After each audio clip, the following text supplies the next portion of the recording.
जय माता दी सभी को। कैसे हो आप सब? उम्मीद करती हूँ अच्छे होंगे। स्वागत है आप सबका आपके यूट्यूब चैनल साक्षी विवेक गहलोत में। तो सुबह के बज चुके हैं 7। डुग्गू मैंने रेडी करके भेज दिया है स्कूल, और जल्दी जल्दी में उसको दिखा नहीं पाई क्योंकि जब से वो बीमार हुआ है इतना चिड़चिड़ा हो रहा है, रोता है स्कूल जाने के लिए। क्या बोलता है कि मैं नहीं जा रहा, मैं नहीं जा रहा, लेकिन स्कूल तो भेजना पड़ेगा क्योंकि अब तो मेरी सारी आस ही मेरे बेटे से लगी हुई है। और मैं चाहती हूँ बस ऊपर वाला उसको इस लायक कर दे कि वो पढ़ लिख कर इतना बड़ा आदमी बने, इतना बड़ा आदमी बने कि कोई भी बहन मेरी जैसी भीख ना मांगे और ना ही किसी के ताने खाए। ऐसा बने मेरा बेटा पढ़ के कि सबकी मदद करे। बस मेरा सपना तो यही है कि मेरा बेटा पढ़कर इतना बड़ा आदमी बने कि बहनों की मदद कर पाए।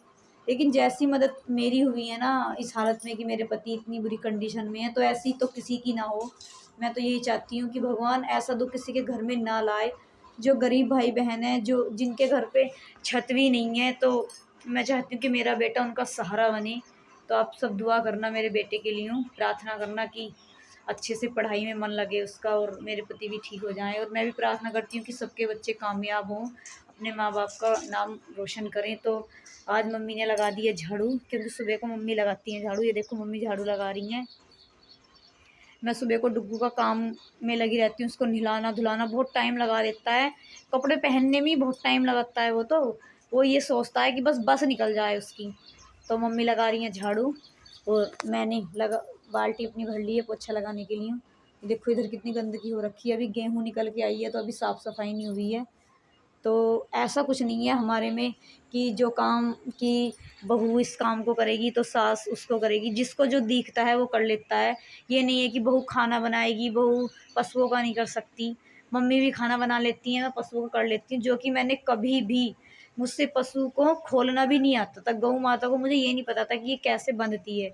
और जब विवेक जी ठीक थे तो विवेक जी मुझसे बोला करते थे, ऐसे कहते थे कि तेरा जीवन कैसे कटेगा, तू पशुओं का काम करना भी नहीं चाहती है, इनके पास जाना भी नहीं चाहती है, इस तरीके से बोला करते थे। तो मैं हंस के टाल देती थी। मैं कहती थी तुम कहाँ जाओगे, तुम बांध दे करना इनको। तो देखो किस्मत ने कहाँ पे लाके खड़ा किया है कि मैं अब सब कुछ कर लेती हूँ। सब कुछ मैं सीख गई हूँ और मेरे पति मुझे देख भी नहीं सकते हैं। काश ये ठीक हो जाए और मुझे देखें कि हाँ भाई इनकी पत्नी इतना कुछ करने लगी है। तो विवेक जी के लिए बनने लग गया है। मैंने पालक उबालने के लिए रख दिया है। इसका सूप बनाऊंगी, 9 बजे दूंगी उनको मैं। और हंसा करते थे, बोलते थे कि कुछ काम नहीं आता है यार, कैसे कटेगा जीवन, अभी अभी तो मम्मी पापा हैं, बाद में कैसा करा करेगी, इस तरीके से बोला करते थे मुझसे। और देखो अब मैं सब कुछ कर लेती हूँ। ऐसा कोई काम नहीं है जो मुझसे नहीं होता। और खाना भी बना लेती हूँ टेढ़ा मेढ़ा, जैसे भी मुझसे रोटियाँ बनती हैं तो मैं बना लेती हूँ। तो यहाँ पे विवेक जी लेटे हुए हैं, ये देखो और छोई छोई कर रहे हैं। अब मैं खिलाऊंगी तुमको सेब, ठीक है? देखो मैं सारा काम करने लगी हूँ अब, ठीक है? सारा काम कर लेती हूँ मैं अब, पशुओं का भी कर लेती हूँ। आंखें खोलो, पता नहीं कब आंखें खोल के देखेंगी। तो भैया जो कोई गलत कमेंट करता है ना तो दुख तो बड़ा होता है, पर मैं सोचती हूँ कि शायद उसकी नज़रों में मैं इस लायक हूँ, इस वजह से उसने गलत कमेंट किया है। तो अगर मैं कोई वीडियो में आपको गलती दिखाई दे रही है, अगर मैं कोई गलत कर रही हूँ तो आप मुझे बता सकते हो कि बहुत की तो मैं बेटी भी लगती हूँ, क्योंकि बहुत बुजुर्ग माता पिता भी मेरी वीडियो को देख रहे हैं। तो उनकी तो मैं बेटी हूँ, तो वो मुझसे बोल सकते हैं क्योंकि उनकी उम्र ज़्यादा है और उनको मुझसे ज़्यादा ज्ञान भी होगा। तो वो बता सकते हैं मुझसे कि बेटा इस काम को ऐसे नहीं ऐसे कर लो। तो मैं अपनी गलतियों को सुधारने की पूरी कोशिश करूँगी। भाई बहन भी बता सकते हैं, लेकिन मैंने इन 2 सालों में दुनिया के इतने रंग देख लिए हैं, इतने रंग देख लिए हैं कि मैं सोच भी नहीं सकती थी कि दुनिया इस तरीके की भी है। इस 24 साल की उम्र में अमीरी भी देख रखी है और गरीबी तो मैंने इतने पास से देखी है। तो मैं फ़िज़ूल खर्चा करने के लिए तो मेरे पास पैसे नहीं हैं कि मैं फ़िज़ूल खर्चा करूँ और होटलों में खाने जाऊँ। तो इतने पैसे तो मेरे पास नहीं है। ऐसा कुछ नहीं है कि मैंने कुछ देखा नहीं है। मैं अच्छे घर से आती हूँ, पर किस्मत है, किस्मत ने मुझे यहाँ पे लाके खड़ा कर दिया है। और गरीबी, इसको तो मैंने बिल्कुल अपने करीब से देखा है। जब मेरे पति का ऑपरेशन हो रहा था तो डॉक्टर ने तुरंत बोल दिया था कि 6 लाख रुपया जमा कर दो। अब किसी किसान के घर तो इतने पैसे नहीं होंगे। तो वो दिन भी याद है मेरे कि जब मैंने लोगों से जा जाकर, घर पे जा जाकर मैं लगा लूँगी पोछा, तुम और काम कर लो, पोछा मैं लगा लूँगी। तो जब मैंने घर पे जा जाकर लोगों से हेल्प मांगी थी, ऐसा नहीं है कि हमने उनका दिया नहीं है। जिनसे हमने हेल्प ली थी, हमने उनको अपनी ज़मीन बेचकर उनका कर्जा उतारा है। ये नहीं है कि हम किसी का लेके बैठ गए हैं। जो हमने गांव के लोगों से या आस पड़ोस के लोगों से हेल्प ली थी, तो हमने अपनी ज़मीन को बेचकर उनका सारा कर्जा उतारा है। और जो अभी है, अभी तो हम पर 16-17 लाख का कर्जा है, लेकिन वो टेंशन वाला नहीं है, वो हमारे रिश्तेदारों का है। कोई नहीं मांग रहा है, सबको दिख रहा है कि कहाँ से देंगे अभी, क्योंकि विवेक जी अभी इस तरीके से हैं। और एक मुझे कमेंट ये भी आया था कि तुम्हारे घर में तो ट्रैक्टर है, तो मैं बता दूं आपको, ट्रैक्टर भी है और मोटरसाइकिल भी है। अगर मेरे मन में कोई मैल होता तो ना मैं आपको कभी ट्रैक्टर की वीडियो दिखा पाती और ना ही मैं कभी बुलेट की। तो मैं ये बता दूं कि ये हमारे घर में क्यों है। ये इसलिए है, डॉक्टर ने ये बोला था कि जो चीज़ें विवेक जी को पसंद हैं उनको आप कुछ भी करना, लेकिन उनको उनसे दूर नहीं करना। तो विवेक जी बुलेट और ट्रैक्टर से बहुत ज़्यादा प्यार करते थे। जब विवेक जी का ऑपरेशन चल रहा था तो हम अपने ट्रैक्टर की बेचने की बात कर रहे थे। तो जब दुख आता है ना तो लोग मजबूरी में फ़ायदा उठाते हैं। तो हमारे ट्रैक्टर के लोग 1 लाख रुपया दाम लगा रहे थे, जो कि ये अभी तो नया ही है, 3.5-4 लाख का ट्रैक्टर है। तो आप ही लगाओ कि उधर तो विवेक जी की कंडीशन ख़राब और इधर हमारा ट्रैक्टर 1 लाख का बिक रहा था। तो फिर हमने वो रोक दिया था। और ट्रैक्टर को रोकने के बाद जो मुझे मेरे गहने चढ़े थे मेरी शादी में, वो मैंने सारे गहने अपने गिरवी रख दिए थे। ट्रैक्टर को रोका था मैंने विवेक जी के लिए, क्योंकि डॉक्टर ने पहले ही बोल दिया था कि इनकी मनपसंद चीज़ों को नहीं बेचना है। तो मैंने अपने सारे गहने गिरवी रख दिए थे, बस मंगलसूत्र को छोड़कर। फिर बाद में पेट बताना, पेट कहाँ तुम्हारा, जल्दी से बताओ, बताओ जल्दी बताओ, बता दो पेट कहाँ है, कहाँ है पेट विवेक का, यहाँ ये पेट है। चाटा कैसे मारोगे बताना, चाटा कैसे मारोगे, देखो पेट ही बताए जाएंगे। अरे भाई चाटा कैसे मारोगे, बाय करो, बाय, ऐसी बाय करो, ऐसी। अपने घर पे बुला लो सबको।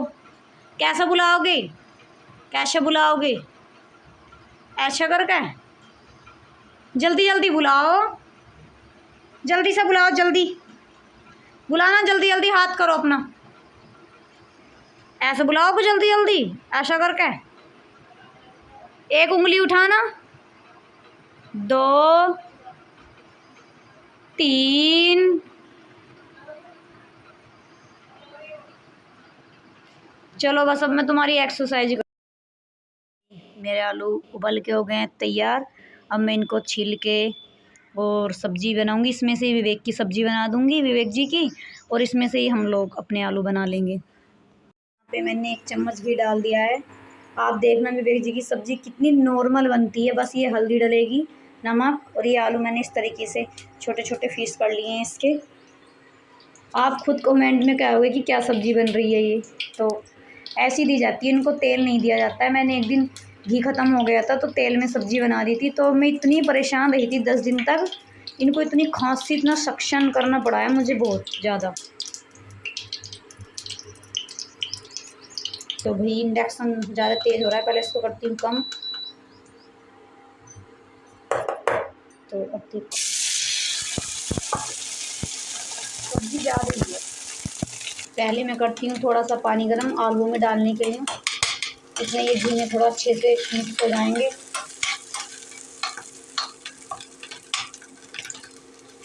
इस तरीके से करना पड़ता है। ये मैंने डाल दी है थोड़ी सी हल्दी और नमक। ये सब्जी होती है विवेक जी की।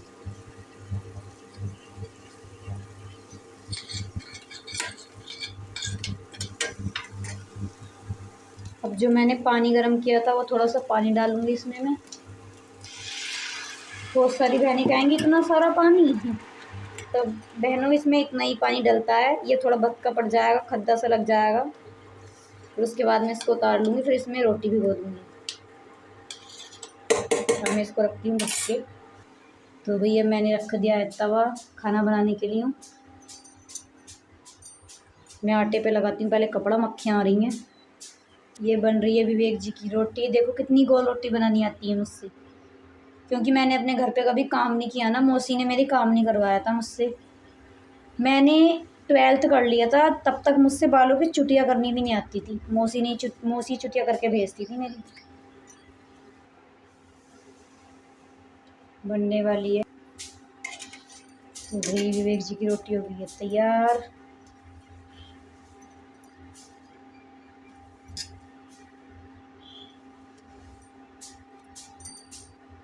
अब मैं इसको छोटे छोटे इसके टुकड़े करके भिगो के रख दूंगी।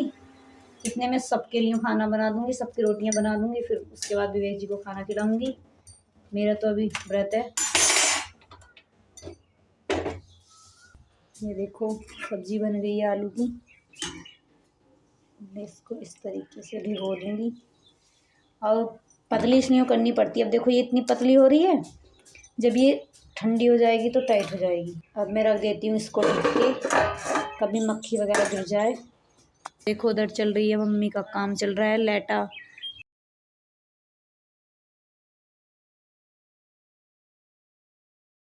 तो भाई डुग्गू आ गया है स्कूल से। सभी को नमस्ते करो, हाथ जोड़ के करते हैं बेटा।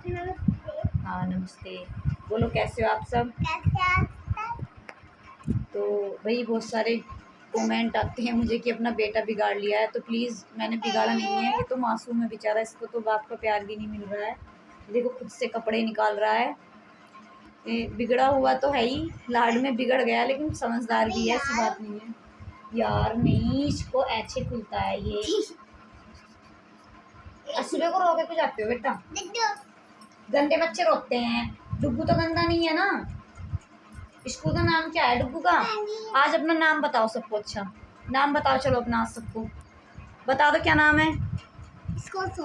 स्कॉलर सोम। इसके स्कूल का नाम है स्कॉलर सोम। और आपका नाम क्या है आपका। मैम आपको क्या कह के बुलाती हैं। क्या कह के बुलाती हैं भाई। गणनव कह के बुलाती हैं। बहुत सारे कमेंट आ रहे थे मुझे कि डुग्गू का नाम क्या है, तो डुग्गू का नाम है गणनव, है ना।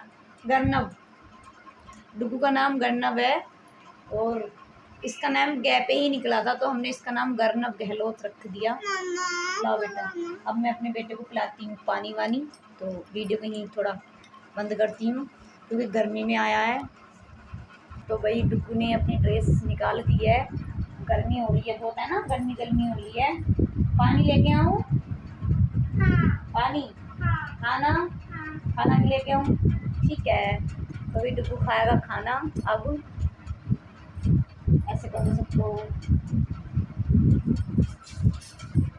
मैं लाती हूँ डुग्गू को खाना। बहुत ज़्यादा गर्मी हो रही है। इसका स्कूल इतनी लेट का रखा है, 2:30 बजे आता है। ये देखना कितनी गर्मी हो रही है। अभी है तो बेचारा छोटा ही, पर पढ़ाना तो है ही, क्योंकि ऊपर वाला मेरा सपना पूरा कर दे। तो भैया मैं डुग्गू के लिए लगाती हूँ खाना। तो रात को घुस धोया जा रहा है। किसान को बहुत कुछ करना पड़ता है तब जाकर खाने को मिलता है। ये देखो पापा लेके जा रहे हैं ट्रैक्टर रात में ही।